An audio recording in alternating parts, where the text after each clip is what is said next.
Cinque Terre, the 5 towns that cling to the steep, rocky Mediterranean coast north of La Spezia, were almost impossible to reach by land until the railway connected them by tunneling through the headlands that separate them.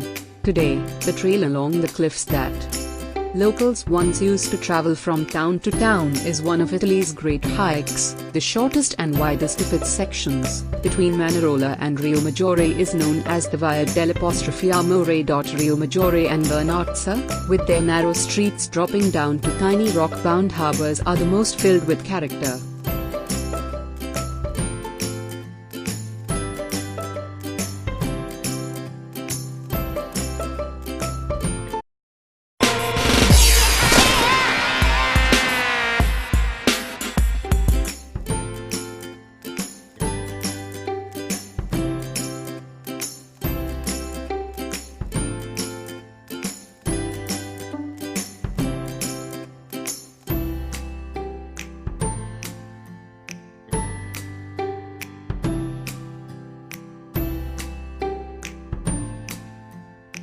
Como Lake, Italy's most beautiful lake.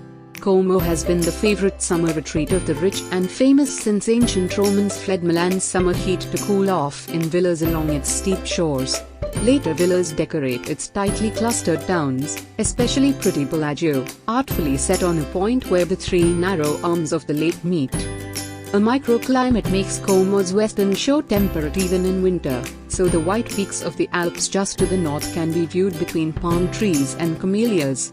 Don't overlook the town of Como, on the southern shore, well worth a stop before boarding a steamer to explore the lake.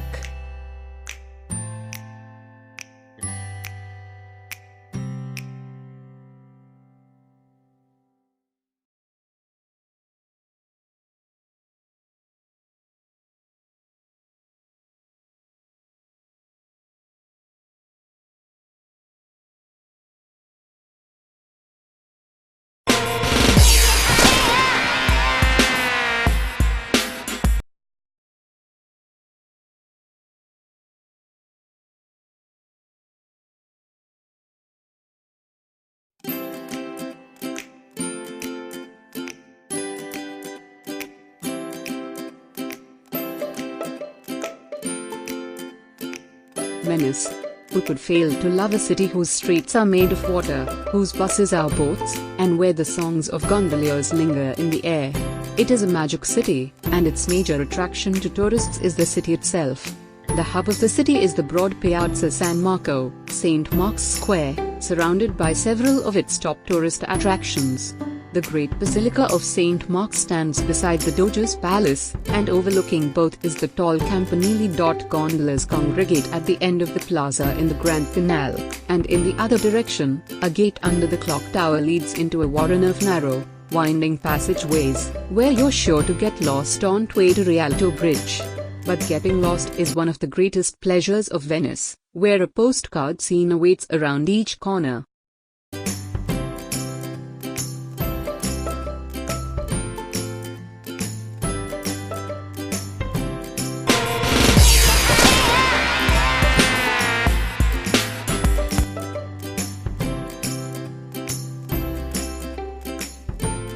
Naples.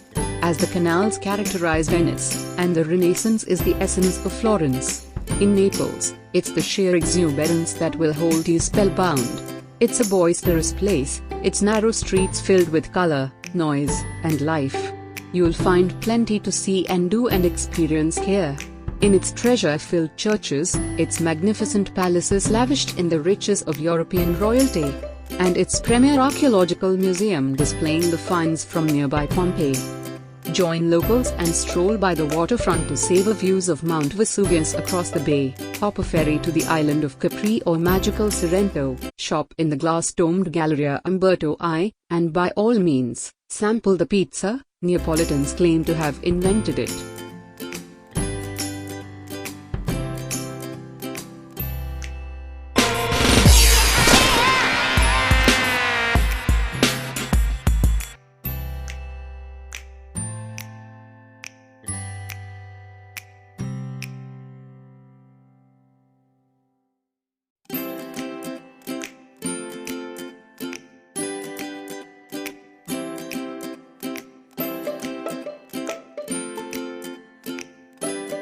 Sicily. The island of Sicily has earned 7 places on the UNESCO World Heritage Site list, 3 for its ancient sites, 2 for natural wonders, and 2 for architectural treasures. Some of the finest remaining examples of ancient structures are in Sicily. At Salinuante is one of the largest Greek temples. In Agrigento, at the Valley of Temples, is one of the 3 most perfect Greek temples anywhere, and the 3,500 square meters of mosaics at Villa Romana del Casale in Enna decorate one of the best preserved villas in the entire Roman Empire. Sicily's landscapes match its world-class attractions.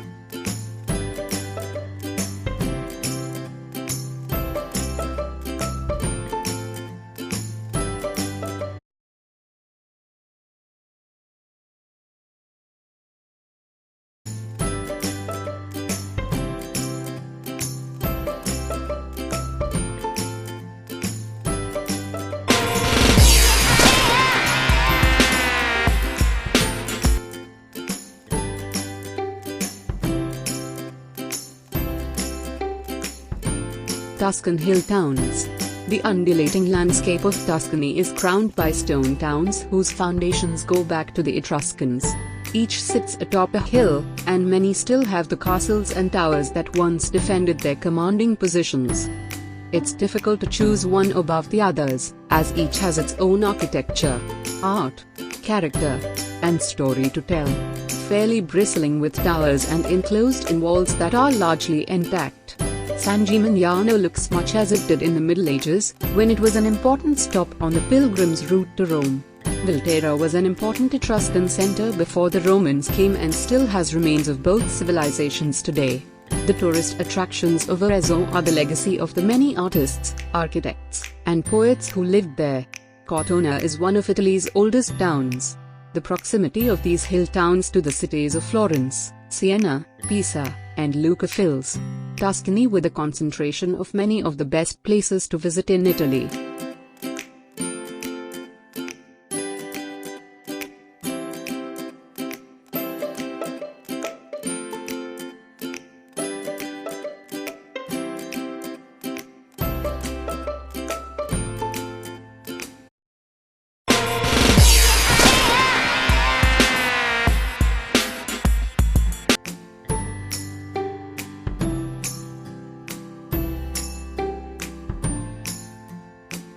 Sardinia. This enigmatic Mediterranean island seems worlds apart from Italy, and is itself a land of stark contrasts. Best known for its glamorous Costa Smeralda, the jet-set paradise of luxury enclaves set against the emerald waters of the northeast coast, Sardinia has a lot more to offer the adventurous tourist, or even the sun-loving beach seeker. The entire south is ringed with mile after mile of white sand beaches, and the rugged interior is prime territory for hikers and climbers. It's a place for travelers who want to explore remote mountain villages, where old traditions not only survive but are a way of life. But the most enigmatic and fascinating attractions are the hundreds of mysterious round stone towers, known as nuraghe, which dot the entire island and make Sardinia high on the list of unique places to visit in Italy. Prehistoric sites are everywhere and include these towers, sacred wells, giants' tombs, and other ancient structures. Entire Phoenician and Roman cities wait to be explored. Friends, if you love this video, click like icon. If you have any opinion on this video, provide your honest comments. If it is worth to share others, share this video with friends. And if you want to see more videos, kindly subscribe this channel and don't forget to press bell icon.